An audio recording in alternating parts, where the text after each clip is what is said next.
नमस्ते, प्रणाम। मैं विकास गुप्ता आप सभी को अपने YouTube channel Vikas legal and GK पर आप लोगों का स्वागत करता हूं, प्रणाम करता हूं। और हम लोग कल जो पेपर ऑल इंडिया बार एग्जामिनेशन का जो पेपर हुआ है उस पर हम लोग सभी प्रश्न को एक एक का आंसर देखेंगे अच्छे से और उस पर चर्चा करेंगे। सबसे पहला हम लोग ये जान लेंगे कि इसका जो आंसर की तो अभी पता ना कब आएगा, लेकिन जो भी हो इसका हम लोग अच्छे से एनालिसिस करेंगे, देखेंगे कि क्वेश्चन का आंसर क्या है। और अभी हम जो पेपर सामने दिख रहा है आप लोगों को, ये सेट बी है, ठीक है। तो जिसका सेट बी होगा वो भी ध्यान देंगे और जिसका ऑर्डर होगा उसको भी ध्यान देंगे, क्योंकि हम एक एक प्रश्न के हिसाब से इस पर चर्चा करने वाले हैं, ठीक है। जैसे ये सेट जो है बी है, सेट क्या है? बी है, सेट बी है। तो सबसे पहला क्वेश्चन इसमें दिख रहा है आप लोगों को। सबसे पहला क्वेश्चन है कि फरार व्यक्ति के लिए उद्घोषणा निम्नानुसार प्रकाशित की जाएगी। इसका जो चार वो दिया है कि उस ग्राम नगर जिसमें व्यक्ति सामान्यतः निवास करता है सहज दृश्य भाग में पढ़ी जाएगी। तो 1 2 3 4 ये चार दिया है, लेकिन इसका आंसर जो होगा वह डी होगा। इसका आंसर क्या होगा? डी होगा। मतलब चारों चीज जो है इसका सही है, ठीक है, चारों इसमें सही है। दूसरा नंबर प्रश्न कह रहा है कि सिविल प्रक्रिया संहिता का कौन सा आदेश अस्थायी निषेधाज्ञा और वादकालीन निषेधाज्ञा से संबंधित है? तो इसका आंसर जो होगा वह होगा, इसका आंसर जो होगा वह होगा सी, सॉरी, इसका आंसर जो होगा वो होगा बी। इसका आंसर क्या होगा? बी होगा, ठीक है। धारा आदेश 39 में जो है 39 में इसके बारे में दिया गया है, ठीक है। तीसरा नंबर, अहमदाबाद में एक व्यापारी बी दिल्ली में व्यवसाय चला रहा है। बी अहमदाबाद में अपने एजेंट के द्वारा ए का सामान खरीदता है और उसे ए से वेस्टर्न रोडवेज ट्रांसपोर्ट कंपनी को भेजने के लिए विनती करता है। ए तदनुसार अहमदाबाद में माल भेजता है और ए बी पर माल की कीमत के लिए वाद जारी करता है। तो इसका आंसर जो होगा वह होगा आंसर इसमें सी होगा। या तो वो अहमदाबाद में या तो दिल्ली में, दोनों जगह से कहीं भी वह कर सकता है, ठीक है ना, दोनों में कहीं जगह ये कर सकता है। फिर चौथा नंबर क्वेश्चन है रेस जुडिकाटा। चौथा नंबर क्वेश्चन है रेस जुडिकाटा। रेस जुडिकाटा से जो प्रश्न का आंसर होगा वह होगा हमारा बी, ठीक है, बी हमारा आंसर होगा, क्योंकि धारा 11 में जो है रेस जुडिकाटा को डिफाइन किया गया, उसके बारे में बताया गया है, ठीक है ना। फिर पांचवा नंबर क्वेश्चन है एक्स, श्री एक्स और श्री वाई और श्री जेड 10,000 के लिए श्री ए द्वारा प्राप्त अज्ञप्ति यानी डिग्री के अधीन संयुक्त रूप से और पृथक रूप से दायी है। श्री वाई श्री ए के विरुद्ध अकेले 10,000 की अज्ञप्ति प्राप्त करता है और कोर्ट के निष्पादन के लिए आवेदन करता है, जिसमें संयुक्त अज्ञप्ति निष्पादित की जा रही है। निम्नलिखित में से कौन सा विकल्प श्री ए के लिए सही है? तो इसका आंसर क्या होगा? इसका आंसर जो होगा वह ए होगा। इसमें जिसका पेपर है ये, वो बी सही किए हैं, लेकिन वो गलत है। इसका आंसर क्या होगा? ए होगा। यानी आदेश 21 का 18 का दृष्टांत देखेंगे, उसमें इसका बारे में दिया हुआ है, इसके बाद आ जाएंगे हम छठवां नंबर क्वेश्चन। छठवां नंबर क्वेश्चन में कह रहा है कि एक हिंदू एक संयुक्त हिंदू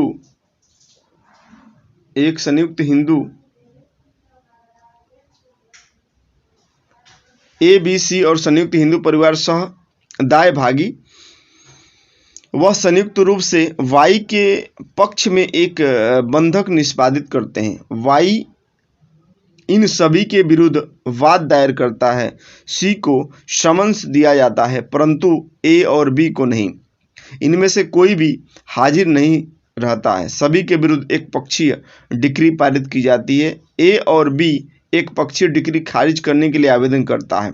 इसका जो आंसर होगा वह देखिए A, B और C तीनों जो है एक पक्षीय डिक्री जो है विरुद्ध डिक्री खारिज की जाएगी, तो वो तीनों इसका आंसर हो A, B, C तीनों हो जाएगा। A, B, C तीनों हो जाएगा। आ जाएंगे हम लोग चौथा नंबर क्वेश्चन। 7वां नंबर क्वेश्चन कह रहा है कि यदि कोई शपथ पत्र पर न्यायालय के समक्ष झूठ बोलता है तो इसे अधिवक्ता या अधिवक्ताओं द्वारा कैसे निपटा जा सकता है। इसका जो आंसर होगा वह ए होगा। आंसर क्या होगा? ए होगा। यानी शपथ भंग आवेदन दर्ज किया जाता है। आवेदन दर्ज करके उसको क्या किया जाएगा? निपटा दिया जाएगा। ठीक है।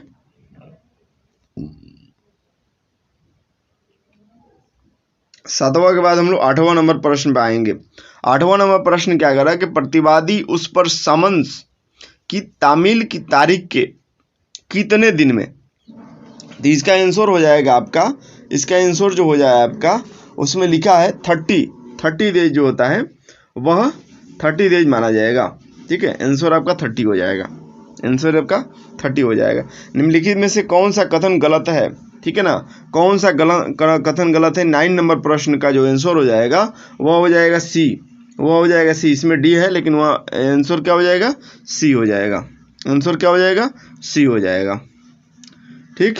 10वां नंबर क्वेश्चन कह रहा है, 10वां नंबर क्वेश्चन कह रहा है कि आदेश 6 के अनुसार अभिवचन का तात्पर्य क्या है? अभिवचन का तात्पर्य क्या है? तो अभिवचन का तात्पर्य जो होगा इसका आंसर हो जाएगा 10वां नंबर क्वेश्चन का सी हो जाएगा।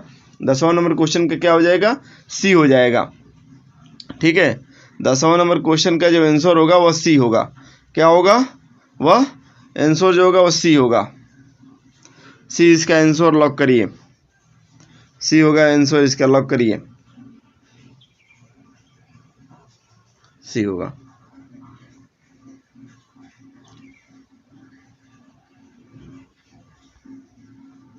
ठीक है, सी होगा। नेक्स्ट होगा आपका 11 नंबर प्रश्न। 11 नंबर प्रश्न आ रहा है कि निम्नलिखित में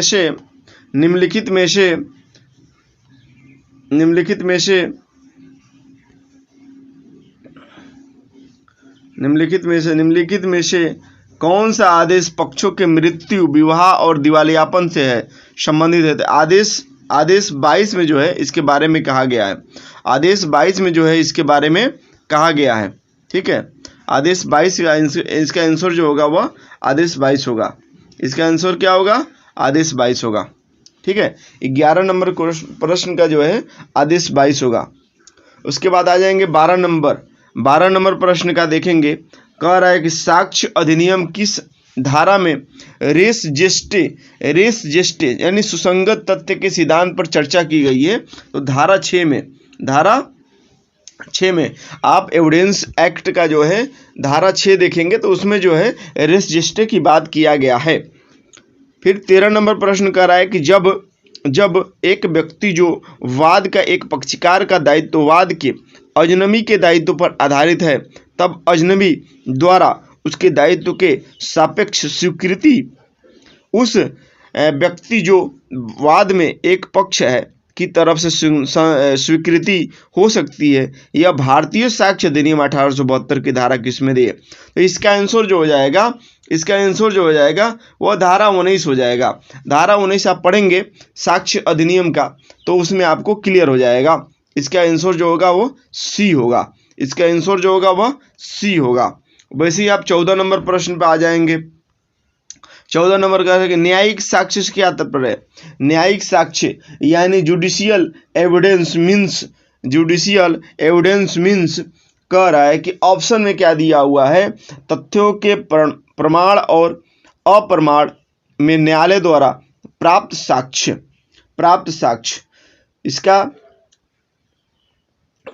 इसका इंग्लिश वर्जन भी हम लाएंगे, इंग्लिश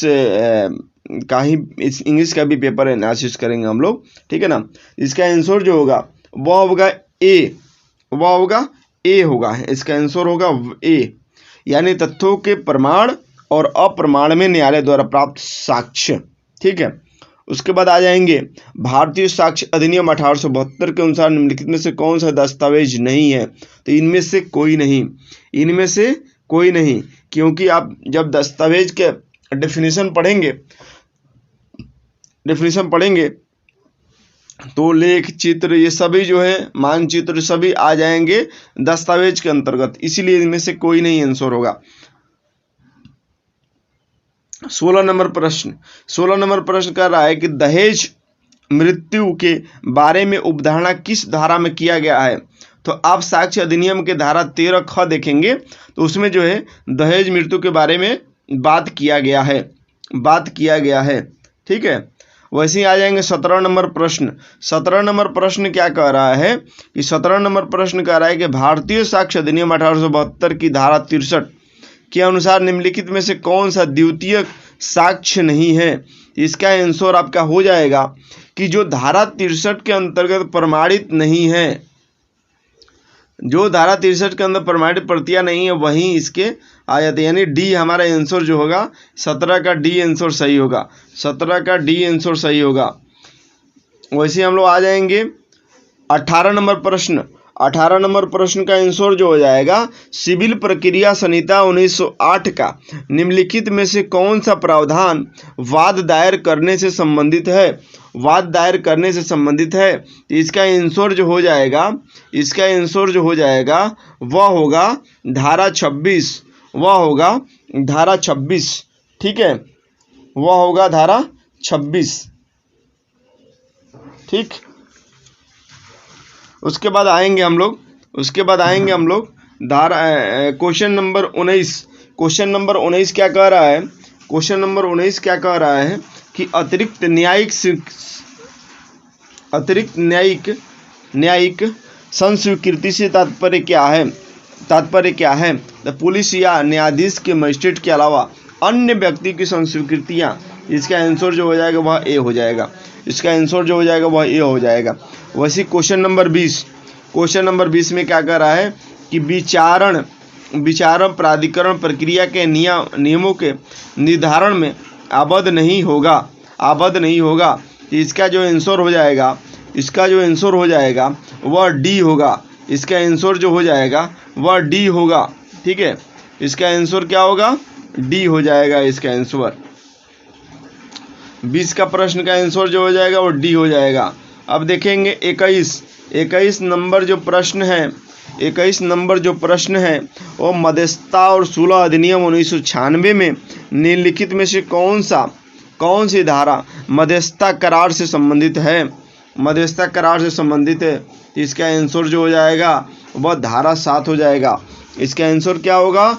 धारा 7 होगा, यानी अंडरवर्ड द धारा कौन सा क्वेश्चन है? तो आपका 21 नंबर क्वेश्चन का जो है वह बी हो जाएगा। सेक्शन 7 प्रश्न कह रहा है कि which of following section deals with arbitration agreement, ठीक है, in arbitration and conciliation act 1996।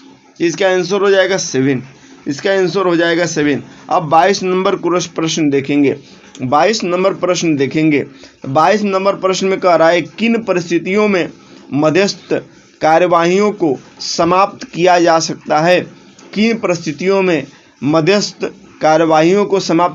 सकता है? इसका आंसर जो होगा वह होगा ए होगा। आंसर इसका हो जाएगा 1 और 3, यानी अंतिम विभाजन पंचाट, और तीसरा है जहां पर मध्यस्थ प्राधिकरण ने समाप्ति के लिए आदेश जारी किया गया हो। यानी ए और जो ए हमारा जो आंसर होगा इसका हो जाएगा, ए जो है इसका आंसर हो जाएगा। वैसे ही हम लोग 23 नंबर देखेंगे। 23 नंबर प्रश्न का जो आंसर है, 23 नंबर प्रश्न का जो आंसर है वह 23 नंबर प्रश्न का जो आंसर है वह है बी। 23 नंबर प्रश्न का जो आंसर है वह है बी, यानी हमारा आंसर जो हो जाएगा वह हो जाएगा बी, वह हो जाएगा बी। ठीक है। उसके बाद 24 नंबर प्रश्न का आंसर जो हो जाएगा, 24 नंबर प्रश्न कह रहा है कि हिंदू विवाह अधिनियम 1955 में मेंटेनेंस पेंडेंट लाइट वाद लंबित रहते भरण पोषण का प्रावधान किया गया, वह धारा 24 में, धारा 24 हिंदू विवाह अधिनियम 1955 के धारा 24 देखेंगे, इसमें इसको दिया गया है, तो धारा 24 हमारा आंसर हो जाएगा।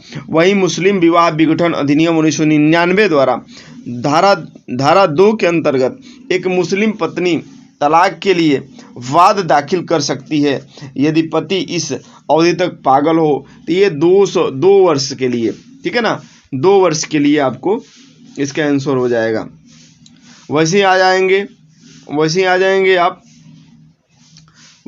मुस्लिम महिला के पास दंड प्रक्रिया संहिता 1973 के धारा 125 से लेकर 128 के प्रावधानों द्वारा शासित होने का विकल्प है। मुस्लिम महिला अधिनियम 1986 के कौन सी धारा इससे संबंधित है, तो इसका आंसर जो हो जाएगा, इसका जो आंसर हो जाएगा वह धारा 5 हो जाएगा। इसका आंसर जो हो जाएगा 26 नंबर का वह धारा 5 हो जाएगा। वैसे ही आप आ जाएंगे 27 नंबर प्रश्न क्या कर रहा है कि निम्नलिखित में से कौन सा हिंदू विवाह अधिनियम की धारा 11 के अंतर्गत शून्य विवाह का आधार नहीं है। धारा 11 आप देखेंगे तो उसमें जो है इसके बारे में प्रावधान किया गया है, तो उसमें क्या कर रहा है, तो द्विवीय विवाह ये भी है और ये भी है, लेकिन डी जो है इसका आंसर हो जाएगा, डी जो है इसका आंसर होगा, ठीक है ना, डी आंसर होगा। किसका होगा आंसर, डी, तो डी हो जाएगा आंसर, इसका आंसर हो जाएगा, डी हो जाएगा इसका आंसर। बाल विवाह जो है इसके अंतर्गत नहीं रखा गया है, ठीक है। वैसे ही आ जाएंगे 28 नंबर प्रश्न पे।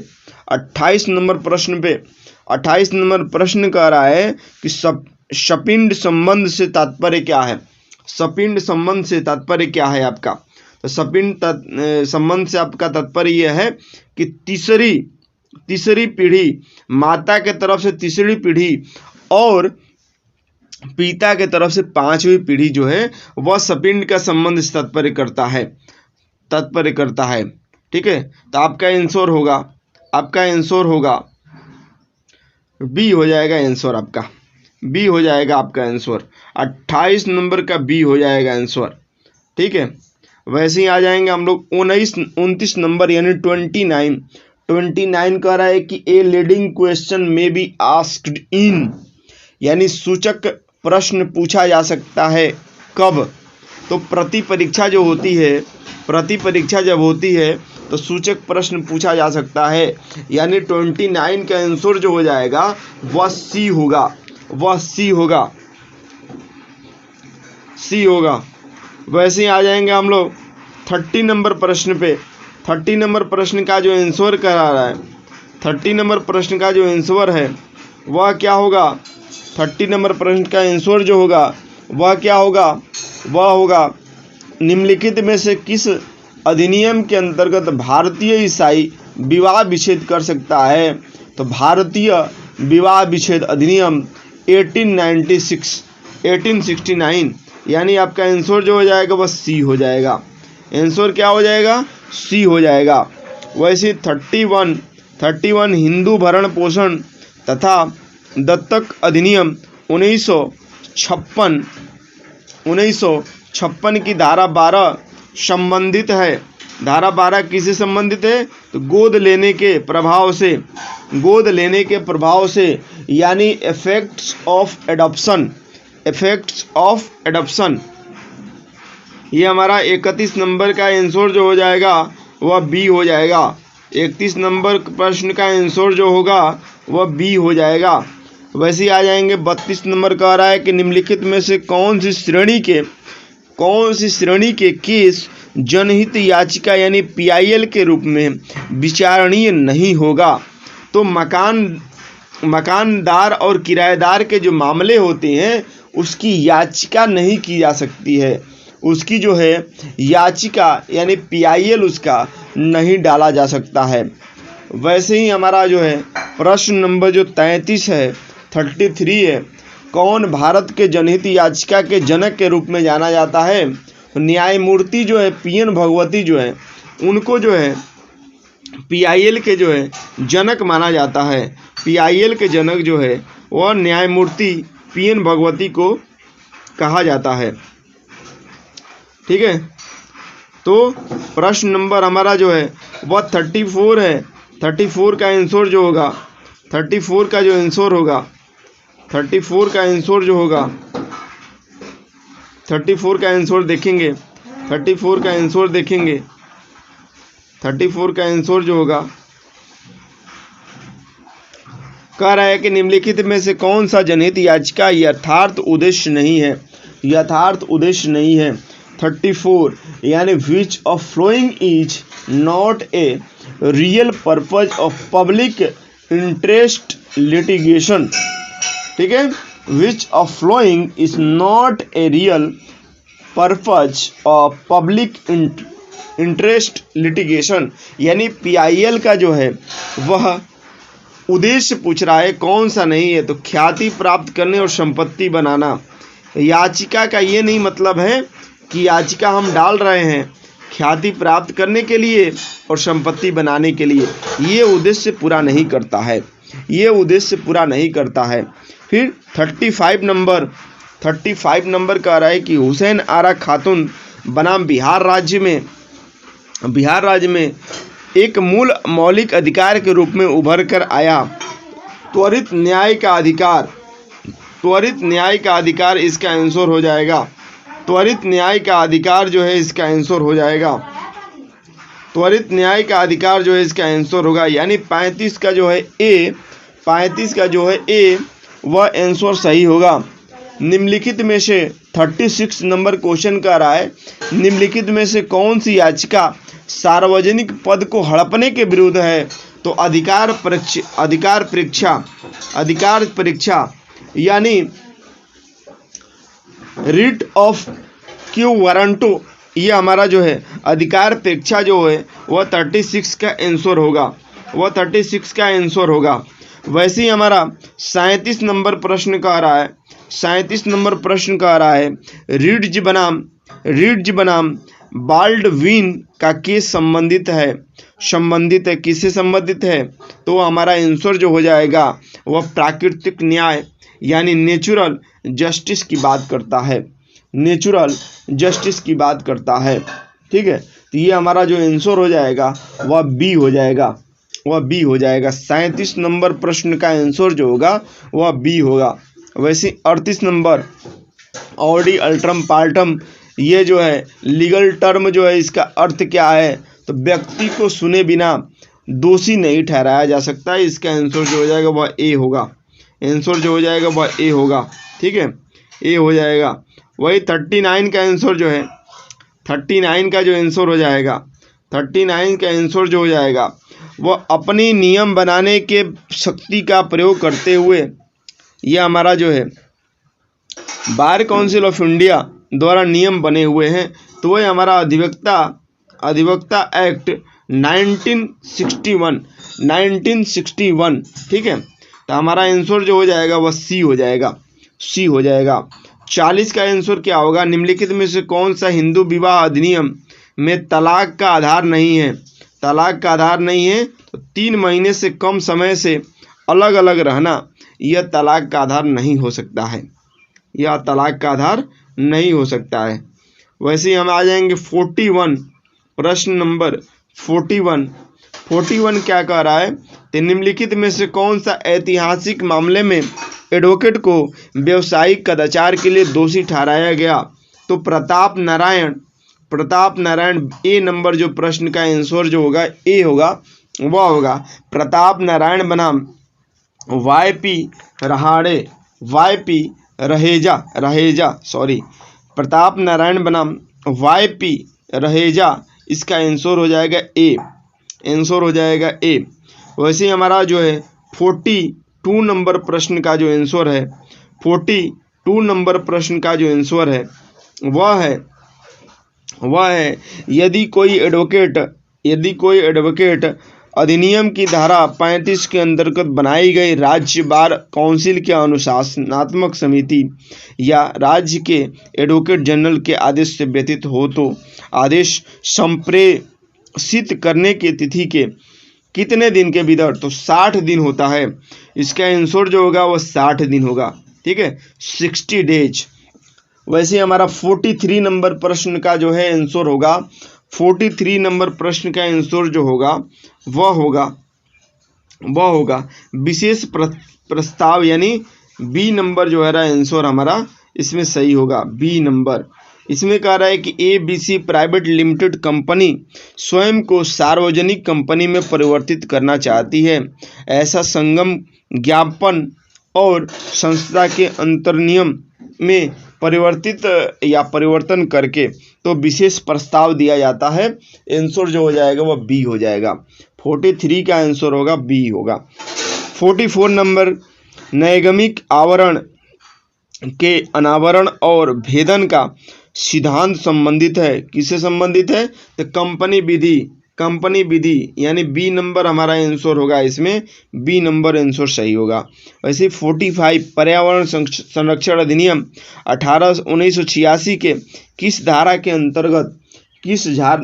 अंतर्गत ये under V section of the environment protection act 1986 and appeal to national green tribunal, यानी NGT, ठीक है ना, NGT। तो NGT के बारे में जो अपील करने के लिए बात किया गया है, तो वह जो है धारा 5A, आप जब पर्यावरण संरक्षण अधिनियम 5A देखेंगे तो उसमें आपको इसका आंसर मिलेगा, ठीक है, 5A।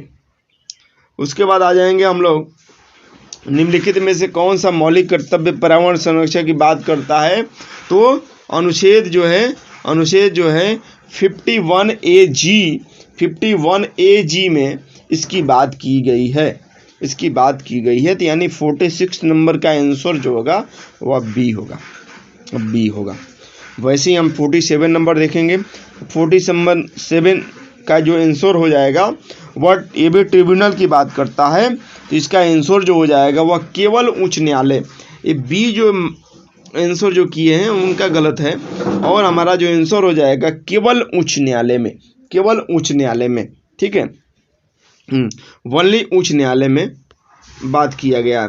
वैसे 48 नंबर कह रहा है कि एक्स जो श्री वाई एक प्रवर्तक द्वारा इलेक्ट्रॉनिक रिकॉर्ड को प्राप्त करने के लिए आश्रित है, IT एक्ट के अंतर्गत जाना जाएगा। इसका आंसर जो हो जाएगा, उसका आंसर जो हो जाएगा 48 नंबर का आंसर जो होगा वह सी होगा। क्या होगा? सी होगा, प्राप्तकर्ता, ठीक है ना, एड्रेसी,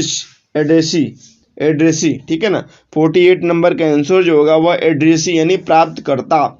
वैसे 49 नंबर कह रहा है कि ट्रेड यूनियन की पंजीकरण के लिए आवश्यक न्यूनतम संख्या 7 होती है। महाशय 5 जो मारे हैं उनका गलत है, ठीक है। वैसे ही आ जाएंगे हम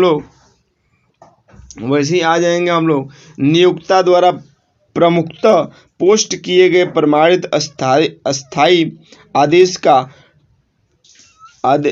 का टेक्स्ट, ठीक है ना, वह किस भाषा में होगी? तो अंग्रेजी में, ठीक है ना।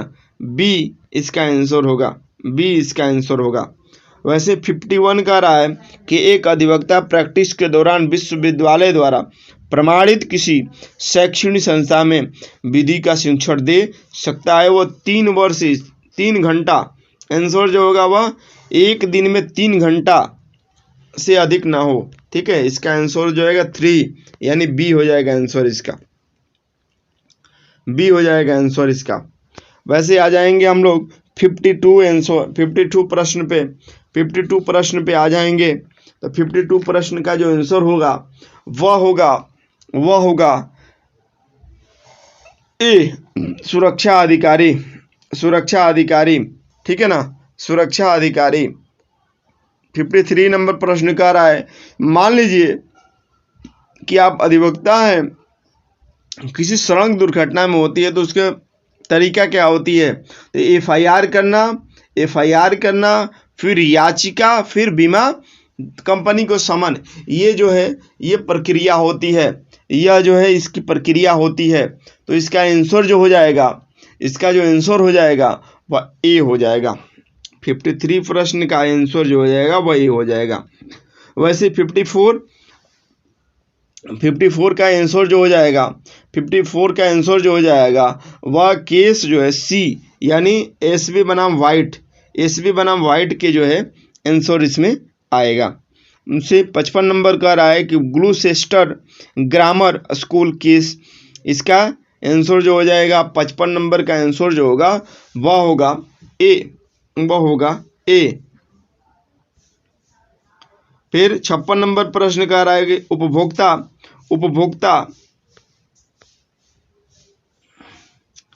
उपभोक्ता संरक्षण अधिनियम 2019 के अंतर्गत राष्ट्रीय उपभोक्ता निवारण अधिनियम के पास माल अथवा सेवाओं के प्रतिफल के रूप में चुकाई गई इसकी अवधि शिकायत के लिए न्यायाधिकार क्षेत्र 10 करोड़ रखा गया है। 10 करोड़, ठीक है ना, 10 करोड़ की राशि जो है इसमें देनी पड़ेगी, यानी बी हमारा आंसर हो जाएगा। 57 नंबर कह रहा है कि उपभोक्ता संरक्षण अधिनियम 2019 की धारा 41 के अंतर्गत जिला आयोग के आदेश से अपील होगी, वह कहाँ होगी अपील, तो राज्य आयोग में होगी।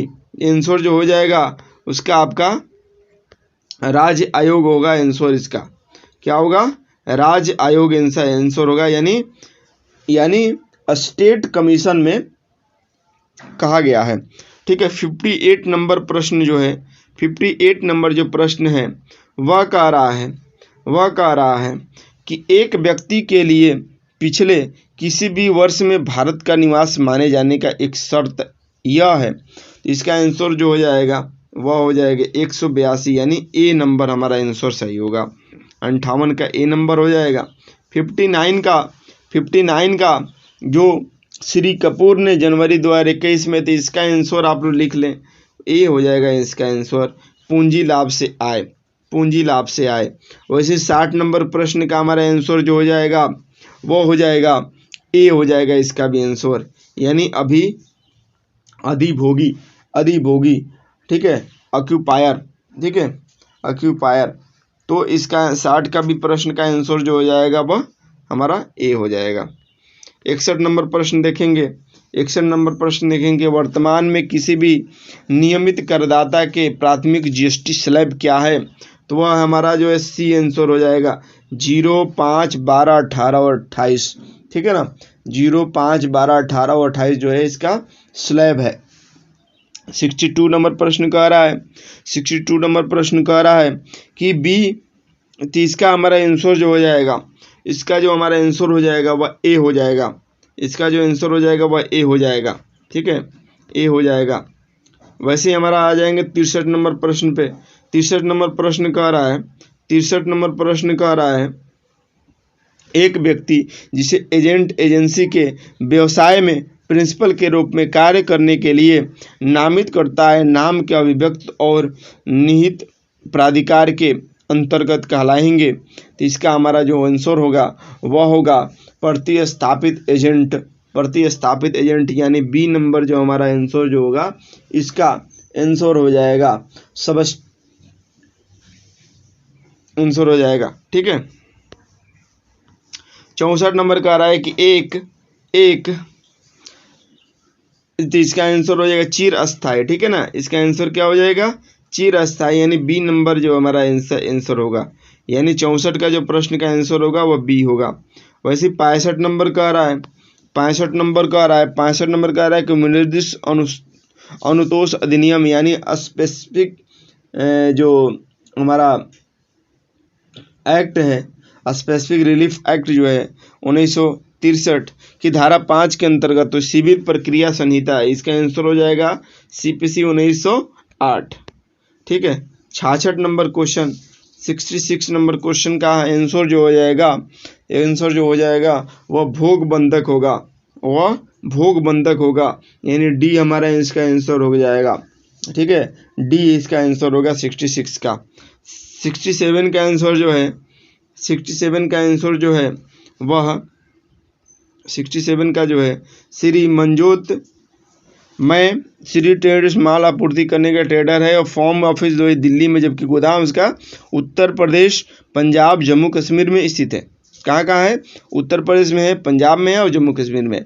सिंह ट्रेडर्स ने वर्तमान वित्तीय वर्ष के दौरान निम्नलिखित में राज्यों में अंतर राज्य आपूर्ति, दिल्ली कर योग आपूर्ति इतना, पंजाब में इतना, उत्तर प्रदेश में इतना और जम्मू कश्मीर में इतना करता है। श्री मनजोत को जीएसटी के अंदर किस राज्य में पंजीकरण लेने की आवश्यकता है? इसका आंसर जो होना चाहिए वह ए होना चाहिए। दिल्ली, पंजाब, उत्तर प्रदेश और जम्मू कश्मीर, ये होना चाहिए इसका आंसर। तो ए इसका आंसर होगा 67। वही 68 का आंसर जो है 68 देखेंगे। 68 नंबर प्रश्न कह रहा है, ये भी स्पेसिफिक रिलीफ एक्ट का ही है। इसका आंसर क्या हो जाएगा? वो हमारा प्रश्न है 68 प्रश्न का आंसर जो हो जाएगा बस सी होगा, यानी सी हो जाएगा आंसर दोनों। वही 69 का प्रश्न का आंसर जो हो जाएगा, निम्नलिखित में से कौन सा पराक्रम लिखित अधिनियम 1881 के अंतर्गत परिभाषित पराक्रम लिखित नहीं है? तो वचन पत्र, विनिमय पत्र, चेक। तो इसका हो जाए बिलिंग, डी हो जाएगा इसका आंसर। 69 का जो आंसर होगा वह डी होगा। 69 का आंसर जो होगा डी होगा। 70 प्रश्न का आंसर जो है 70 नंबर प्रश्न का जो है भूमि अधिग्रहण पुनर्वास के जो इसका आंसर हो जाएगा वह डी होगा। 70 नंबर प्रश्न का जो आंसर हो जाएगा वह डी होगा। ए 1 2 3 4 चारों, ठीक है, चारों, ठीक है। इसके बाद 71 नंबर प्रश्न का जो है इसका आंसर जो हो जाएगा वह हो जाएगा सभी, ठीक है, ऑल। 72 नंबर ट्रेडमार्क अधिनियम 1999 के ट्रेडमार्क रजिस्ट्रार के बारे में ही बात बोल रहा है। रजिस्ट्रार हो सकता है, तो हो सकता है कौन सा है? इसका आंसर हो जाएगा ए। पेटेंट डिजाइन ट्रेडमार्क का कंट्रोल जनरल, ठीक है ना, कंट्रोल जनरल। 73 नंबर प्रश्न है, निम्नलिखित में कौन सा आईपीआर के नहीं है? तो ऐतिहासिक संकेत जो है इसका नहीं है। 72 नंबर 73 नंबर का डी हो जाएगा। 74 नंबर का जो है मोहरी बनाम बीबी बनाम धर्मोदास, ठीक है ना, ये जो है हमारा कॉन्ट्रैक्ट एक्ट का जो है वह सी है। सी आंसर हो जाएगा 74 का। वही 75 जो है 75 नंबर प्रश्न का जो है 75 नंबर प्रश्न का भारतीय संविधान के किस भाग में मौलिक अधिकारों के संवैधानिक प्रावधान दिए गए हैं? इसका हो जाएगा भाग 3 यानी सी आंसर हो जाएगा। वैसे 76 का बी हो जाएगा। 52वां संविधान संशोधन में जो है वह दल बदल के विरुद्ध कानून के संविधान में जोड़ा गया था। 77 नंबर प्रश्न जो है वह हो जाएगा गोलकनाथ बनाम पंजाब राज्य में जो है 13B के बारे में बात किया गया है। भारत में समान नागरिक संहिता राज्य के नीति निर्देशक तत्व होगा, ठीक है ना, इसका बी हो जाएगा। 78 का आंसर जो होगा वह बी होगा। 78 का जो है बी होगा। वैसे ही आर्टिकल 16 के बारे में जो है ये हो जाएगा आंसर, यानी धर्म, मूल, वंश, जाति, लिंग, उद्भव, जन्म स्थल और निवास, ये सभी हो जाएंगे। 79 का ए हो जाएगा। 80 नंबर प्रश्न का जो आंसर हो जाएगा वह 5 होगा, यानी 5 जो है जज इसमें बैठेंगे, ठीक है ना, 143 के तहत। वैसे ही भारतीय संविधान के अनुच्छेद 301 के अनुसार तो ये हमारा क्या हो जाएगा? व्यक्ति होगा, यानी पर्सन, ए हो जाएगा आंसर। इसका आंसर हो जाएगा ए, ठीक है। 81 का जो है 81 का जो है ए हो जाएगा, 81 का क्या होगा, ए होगा। 82 का जो है 82 का जो है 82 का इनमें से कोई नहीं, इनमें से कोई नहीं, इनमें से कोई नहीं, ठीक है। अब से 83 निम्नलिखित में कौन सा अनुसूची जो है, अनुसूची जो है, तो ये हमारा 7वीं अनुसूची हो जाएगा, 7वीं अनुसूची अनुसूची 7 हो जाएगा। वैसे 84 भारतीय संविधान का शीर्षक जो है वह आर्टिकल 393 में बताया गया है, उसका दिया गया है, ठीक है ना, 393 में। फिर भारतीय दंडिक विधि के लिए दोषी और अवैध कार्य, दोषी मन और अवैध कार्य, तो इसका हमारा आंसर हो जाएगा दंड दायित्व के 2 आवश्यक शर्त बताना था, इसका आंसर जो हो जाएगा वह सी हो जाएगा। 86 प्राइवेट प्रतिरक्षा, तो 96 से लेकर 106 तक जो है वह प्राइवेट प्रतिरक्षा की बात करता है। भारतीय दंड संहिता की धारा 90 के अंतर्गत जो है इनमें से सभी हो जाएंगे, यानी डी हमारा सही हो जाएगा इसमें, ठीक है। 87 का आंसर जो होगा डी हो जाएगा। 88 में यथा संबंधी, तो 299 के जो है स्पष्टीकरण बी जो है इसका आंसर होगा। 89 जो है भारतीय दंड संहिता के अंतर्गत मानहानि के लिए तो 2 वर्ष की सजा दी गई है, दंड जो दिया गया है 300 में, धारा 300 में, आईपीसी की धारा 300 में इसके दंड दिया गया है वो 2 वर्ष के लिए है। महिला मर्यादा, तो संज्ञेय और अजमानतीय अपराध होता है, अजमानतीय और संज्ञेय अपराध होता है।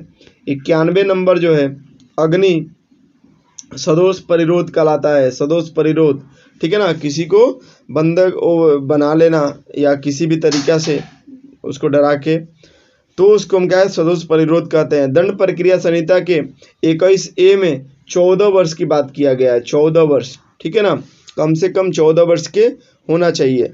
फिर उसी के बाद 93 जो है भारतीय दंड संहिता के 82 और 83 की बात करता है। इसमें जो इसका जो आंसर हो जाएगा, वह बी हो जाएगा, इसका आंसर जो हो जाएगा वह बी हो जाएगा। हाँ, अब इसका आंसर होना चाहिए डी, लेकिन एक्चुअली क्या है कि क्वेश्चन जो है वह अलग तरीके से पूछ लिया है, कह रहा है दंडनीय पूछ लिया है, ठीक है ना, तो इसलिए ये अपवाद से अलग कर दिया है इसको, तो ये आपका डी हो जाए, बी हो जाएगा आंसर। 93 के बाद आ जाएंगे हम लोग 94 का आंसर जो हो जाएगा, 94 का जो आंसर हो जाएगा वो हो जाएगा आपका मुकदमे के संक्षिप्त विचारण की बात करता है। मुकदमे के संक्षिप्त विचारण की शक्ति किसके पास है, तो वह है सभी के पास है, यानी डी हमारा आंसर होगा। उसी में 95 का जो आंसर हो जाएगा वो हो जाएगा ए, 61 से लेकर के 90 तक, धारा 61 से लेकर के 90 तक सीआरपीसी का। वैसे 69 जो है 96 जो है किस अपराध के लिए एक पुलिस ऑफिसर के बिना वारंट के गिरफ्तार कर सकता है, संज्ञेय अपराध में, तो 96 का जो है बी हो जाएगा आंसर। वही 97 का जो आंसर हो जाएगा, 97 का जो आंसर हो जाएगा वो हो जाएगा बी, अभियुक्त दोष मुक्ति, यानी बी हमारा आंसर हो जाएगा इसमें। 98 का जो आंसर होगा, 98 FIR वाला जो आंसर होगा वह होगा डी हो जाएगा। 99 का जो आंसर होगा वह होगा, 99 का आंसर जो होगा वह सी होगा, 99 का जो आंसर होगा वह सी होगा, 99 का जो आंसर होगा सी होगा, 15 वर्ष से कम और 65 वर्ष से ज़्यादा, ठीक है। 100 नंबर क्वेश्चन जो है न 100 नंबर जो है वो मोहम्मद अहमद खां बनाम साहबानों का केस जो है इसके अंतर्गत आता है। तो ये हमारा जो है 100 प्रश्न का जो है आंसर मिल गया, और इसमें जो है हम लोग पूरा डिटेल चर्चा देख लिए, और जिसका set B C D A कुछ भी हो उससे कोई मतलब नहीं है, आंसर जो है आप लोग इस क्वेश्चन के थ्रू मिला सकते हैं, ठीक है। धन्यवाद, नेक्स्ट वीडियो में हम लोग मिलेंगे और आगे देखेंगे, चर्चा करेंगे।